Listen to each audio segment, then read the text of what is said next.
Hello दोस्तों, मैं अपने माँ बाप का इकलौता बेटा था। मेरे माँ बाप ने मुझे बहुत ही मुसीबत और मुश्किलों से पाला था। माँ पापा ने मेरे लिए दिन रात मेहनत की थी। मुझे इस काबिल बनाया था कि मैं अब अपने माँ बाप को संभाल सकूं। एक दिन पापा गांव अपने दोस्त से मिलने के लिए गए। पापा के दोस्त बहुत बीमार थे। पापा के दोस्त बच ना सके और पापा के दोस्त की मौत हो गई थी। और फिर जब पापा वापस आए तो उनके साथ एक जवान और मेरी ही उम्र की लड़की थी। पापा ने कहा, यह उनके स्वर्गीय दोस्त की बेटी है और वो उसकी शादी मेरे साथ करेंगे। मैं अपने पापा से गुस्सा हो गया। मैं अपने पापा से प्यार भी बहुत करता था। मैंने अपने पापा से मना किया कि मैं किसी भी अनजान लड़की से शादी नहीं कर सकता।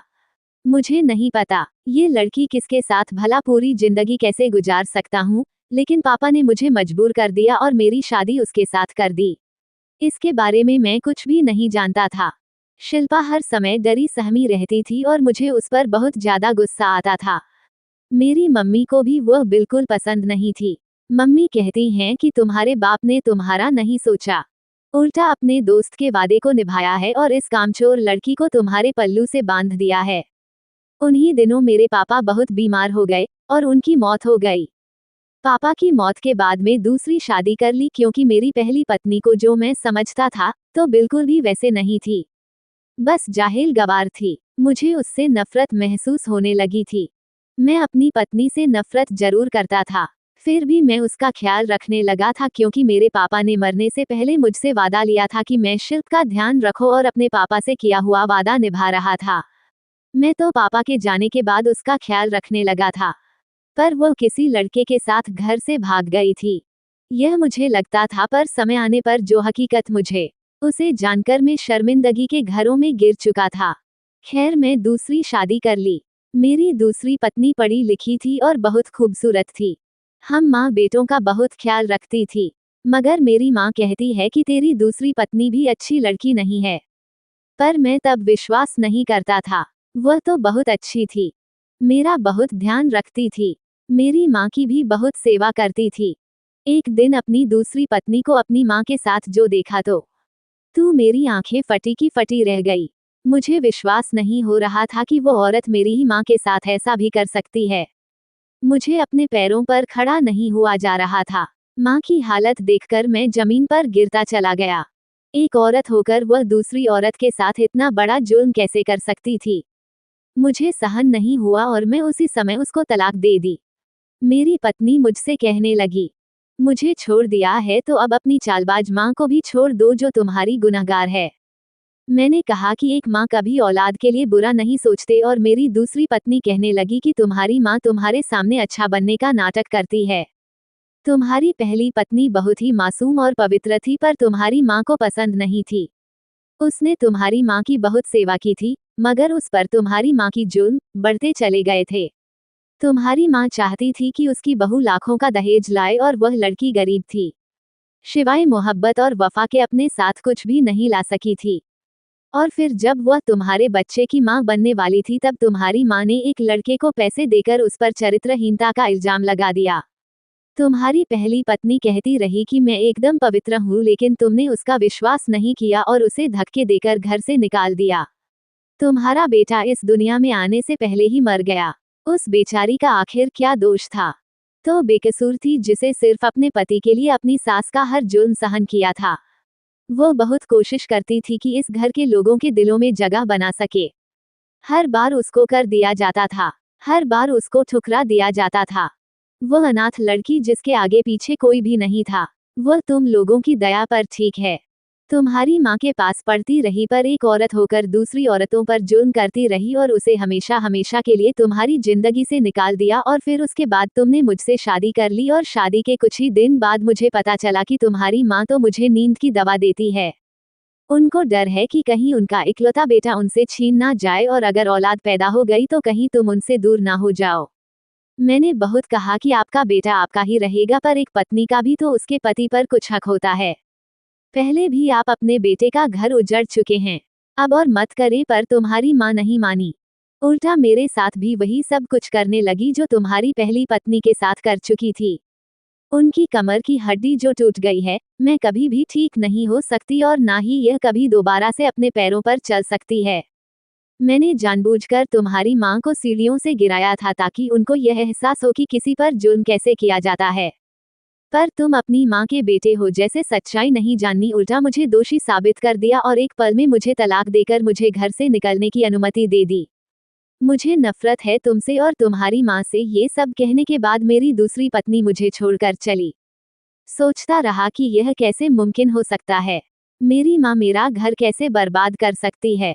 उस दिन मैं खुद को बहुत अकेला महसूस किया था। मेरे कानों में अपनी पहली पत्नी की सिसकियों की आवाजें सुनाई दे रही थी। मैंने उस पर शक किया और उसे अपने घर से निकाल दिया। मैं समझ पा रहा कि वह घर से भाग गई है और कब आप मुझे पता चल चुका है, पर सच्चाई तो कुछ और ही थी। मुझे प्रिया यानी अपनी पहली पत्नी का ख्याल आ रहा था। उसकी मासूम सी शक्ल याद आ रही थी जो मेरी माँ की इतनी जुल्म सहती रही, फिर भी जुबान पर शिकवा नहीं लाए और ना कभी मेरी माँ को नुकसान पहुंचाया। वो हर बार यह कह दे नहीं कि मेरे लिए रिश्ते बहुत ज्यादा जरूरी है। मैंने बचपन से ही अकेलापन सहा है। मेरा कोई भी सगा संबंधी मेरे आसपास नहीं था। मेरी माँ मुझे बचपन में छोड़कर चली गई थी। पापा नहीं मुझे पाल पोस कर बड़ा किया था। अब वह भी इस दुनिया में नहीं है और इसीलिए मरने से पहले मेरे पापा ने मेरा हाथ तुम्हारे पापा के हाथ पर रख दिया था कि मेरी बेटी को अपनी बेटी समझ मिल प्रिया का ध्यान रखना। वह मेरे पापा के स्वर्गीय दोस्त की निशानी थी और मैं अपने आप से किए गए वादे को निभा ना सका। मुझे उस दिन पापा की बात याद आ रही थी कि उन्होंने कहा था कि एक वफादार और मोहब्बत करने वाली पत्नी किस्मत वालों को ही मिलती है। आज की रात में बहुत रोया। आज की रात मुझ पर बहुत भारी हो रही थी। मुझे रह रहकर प्रिया की याद आ रही थी। रह रहकर अपने पापा का चेहरा मेरी आंखों के सामने घूम रहा था। आज की रात में जी भर कर रोया था। मुझे तो अभी तक विश्वास नहीं आ रहा था कि मेरी ये सब क्यों किया, और तभी मेरे दिमाग में अनजान नंबर से आने वाले मैसेज का ख्याल आया। यह अनजान नंबर से मुझे हमेशा मैसेज आता रहता था कि अपनी माँ को बचा लो, तुम्हारी माँ की जान खतरे में है। पहले मैं उस अनजान नंबर को इग्नोर कर देता था, लेकिन आज वही अनजान नंबर मेरी आंखों के सामने घूमने लगा कि वो कौन है, कि जैसे मेरे बारे में सब पता है और मैं उसे इग्नोर करता रहा हूँ। उस नंबर पर कॉल करने लगा पर किसी ने कॉल नहीं उठाए।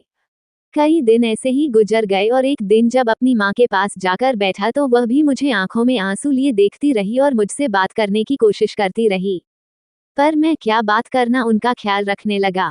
फिर एक दिन मेरी माँ ने आखिरी बार मुझसे बात की थी। उनकी टूटे फूटे शब्दों की समझ मुझे बहुत ही मुश्किल से आ रही थी। मेरी माँ कह रही थी, अगर कभी प्रिया मिल जाए तो उससे कहना कि मुझे माफ कर दे। मैंने उस मासूम बच्ची के साथ बहुत नाइंसाफी की है और उसकी सजा मुझे मिल चुकी है। मैं बहक गई थी। अच्छा लगा था कि लोग क्या कहेंगे कि या गरीब घर की बेटी को बहू बना लिया है और दहेज में कुछ भी नहीं मिला है। अब मैं माफी मांगना चाहती हूँ, पर प्रिया मेरे पास नहीं है। ना जाने वह कहाँ होगी, जिंदा भी होगी या नहीं। और मेरी मौत के बाद रोने लगी थी और फिर एक हिचकी के बाद वह दोबारा कभी भी बोलना था कि मेरे पास मेरी माँ के अलावा कुछ भी नहीं था। मगर अब मुझे छोड़कर चली गई थी। मैं अपनी माँ से बहुत बातें करना चाहता था।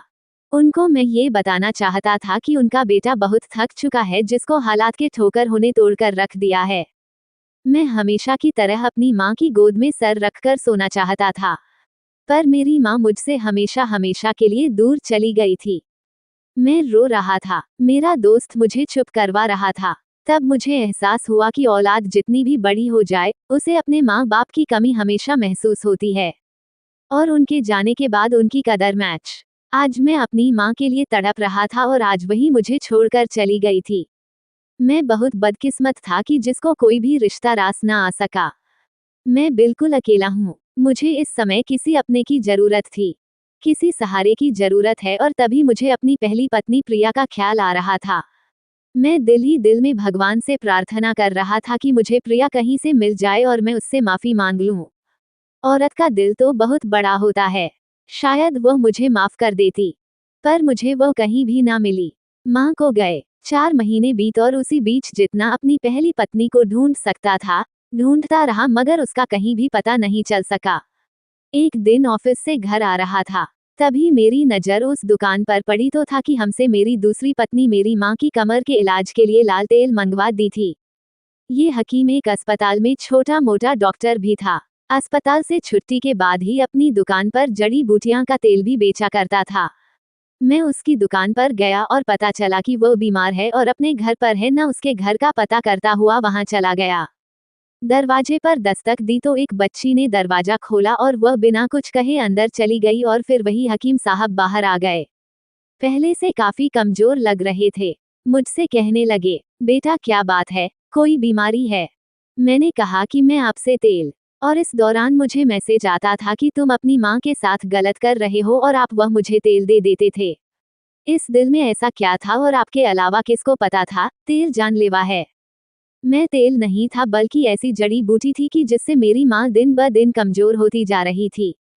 तब वो हकीम कुछ घबरा गया। मैंने कहा, मैं आपकी उम्र का लिहाज कर रहा हूँ, वरना आपने जो मेरी पत्नी के साथ मिलकर किया है, मैं आप पर पुलिस केस कर सकता हूँ। तब उस हकीम ने कहा कि मैं ये सब कुछ पैसे की खातिर किया था। तुम्हारी पत्नी ही तुम्हारी माँ की दुश्मन थी। मेरी 3 बेटियां हैं।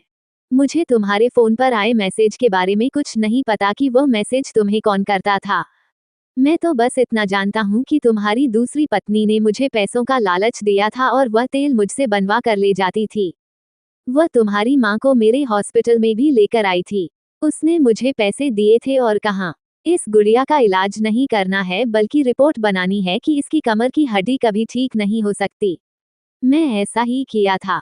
उसकी बेटियों के जोड़े हाथ को देखकर मैं बिना कुछ कहे वापस लौट आया था। वक्त गुजरता चला गया। मैंने अपना पुराना घर हमेशा हमेशा के लिए छोड़ दिया। इस घर में मुझे अजीब सा डर महसूस होता था।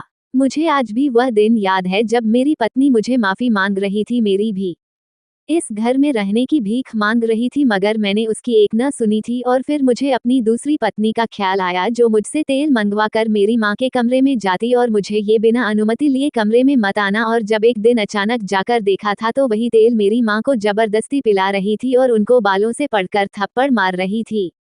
मेरी माँ रो रही थी और वो औरत तरस नहीं खा रही थी।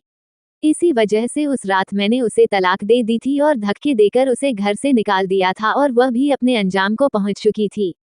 मेरी जिंदगी में 3 औरतें थी, एक मेरी माँ और दोनों मेरी पत्नियां, सबकी नेचर अलग अलग थी।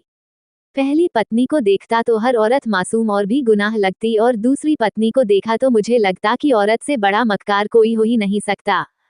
मुझे बस एक बात का दुख था कि माँ को ऐसा नहीं करना चाहिए था और मेरा बाबा दुनिया में आने से पहले ही चला गया था। मैं कितना बदनसीब था, चुना अच्छा बेटा बन सका ना अच्छा पति और अपने बच्चे की भी सुरक्षा ना कर सका। मेरी अजीब सी हालत हो चुकी थी और फिर पता नहीं मेरे दिल को क्या हुआ कि एक दिन मंदिर के बाहर भिखारी की लाइन देखकर मुझे ध्यान आया कि कहीं मेरी प्रिया भी इसी तरह भीख मांगकर अपना पेट ना पालती हो। अब मैं रोज भिखारी को खाना खिलाने लगा। मुझे कहीं पर भी कोई गरीब मिल जाता, मैं उसे खाना जरूर चलता है। ऐसा करके मेरे दिल को बहुत सुकून मिलता था। मैं रोज भगवान से प्रार्थना करता कि है भगवान मेरे दिल को सुकून दे दे। मैं आजकल बहुत बेचैन रहता था। मेरे दिल पर एक बोझ था, एक थकान थी जो मुझे अंदर तक घायल कर रही थी। मैं जिंदगी को घसीट रहा था और जिंदगी मुझे घसीट रही थी। ऐसा लगता था कि जैसे मेरी जिंदगी भी मुझसे परेशान है, मुझे बहुत समझ रही है। और फिर 4 साल बाद मेरी प्रार्थना स्वीकार हुई थी। जब एक दिन मेरी तबीयत काफी खराब हुई थी तो मेरा दोस्त मुझे कर गया और वहां पर मुझे प्रिया मिली थी। वो एक अस्पताल में नर्स के तौर पर काम कर रही थी और मैं उसे देखे जा रहा था। जिस लड़की को देखकर मुझे लगता था कि वो कभी किसी के सामने खड़े होकर बात नहीं कर सकेगी, वह आज मेरे सामने खड़ी थी। एक नर्स के रूप में उसके चेहरे पर मुझे देखकर कोई खुशी नजर नहीं आई थी। उसे खुशी होती भी तो कैसे, मैंने कभी उसको उसकी जगह हमेशा जूते की नोक पर रखा था। मुझे तो उसका उस घर में होना बर्दाश्त ही नहीं होता था। मुझे लगता था कहाँ भाग गांव की अनपढ़ जाहिल गवार लड़की और कहाँ मैं शहर का पढ़ा लिखा आदमी। चुटकुले लड़कियों की लाइन लगी रहती थी। मुझे शहर की लड़कियां पसंद थी और प्रिया से जब मेरी शादी हुई थी, वह हर समय घबराई घबराई सी रहती और हर काम को खराब कर देती थी। मुझे लगता था कि वह मोटे दिमाग की है और किसी काम की नहीं है।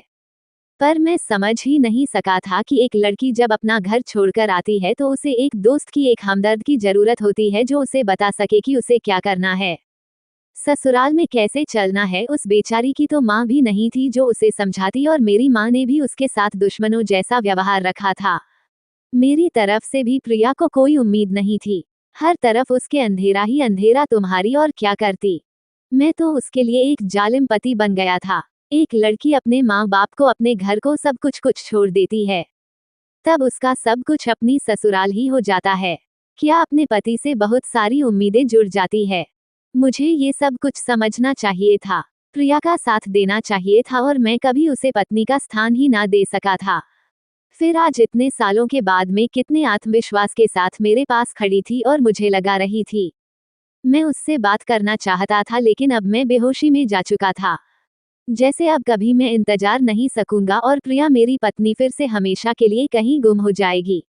रात का न जाने कौन सा समय था कि जब मैं नींद से जगा था, मेरा दोस्त अभी तक मेरे सामने खड़ा था।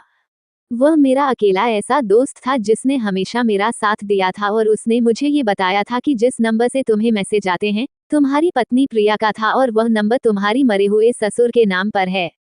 अखियां अस्पताल में काम करती थी। आज डॉक्टर के पास तुम्हारी दूसरी पत्नी तुम्हारी माँ को चेकअप के लिए ले जाती थी। प्रिया भी वही उस अस्पताल में होती थी, और एक दिन उसे यह पता चला था कि डॉक्टर भी तुम्हारी दूसरी पत्नी के साथ मिला हुआ है, और जब प्रिया को ये पता चला तो वह हर रोज तुम्हें मैसेज करती, ताकि तुम्हारी आंखें पर जो पट्टी बंधी है उतर जाए। और तुम जानते हो कि यह सब कुछ मुझे कैसे पता चला। अपने दोस्त को देख रहा था जो मुस्कुरा रहा था।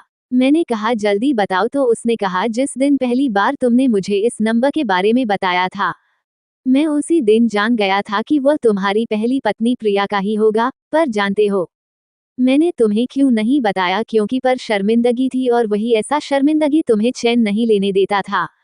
इसलिए तुम अपनी पत्नी को ढूंढ रहे थे, क्योंकि तुम्हें उससे माफी मांगी थी। तुम्हारे सामने आई क्योंकि आप तो मुझसे मोहब्बत करने लगे हो। मैं अपने दोस्त की बात सुनकर हैरान था, जो मुझे इतना समझता था। ये सच था कि मैं जब भी प्रिया को सोचता, एक ही प्रार्थना करता कि मैं उससे माफी मांग सकूं। पर जब से मैं प्रार्थना मांगने लगा था, मुझे अपनी पत्नी से मोहब्बत है।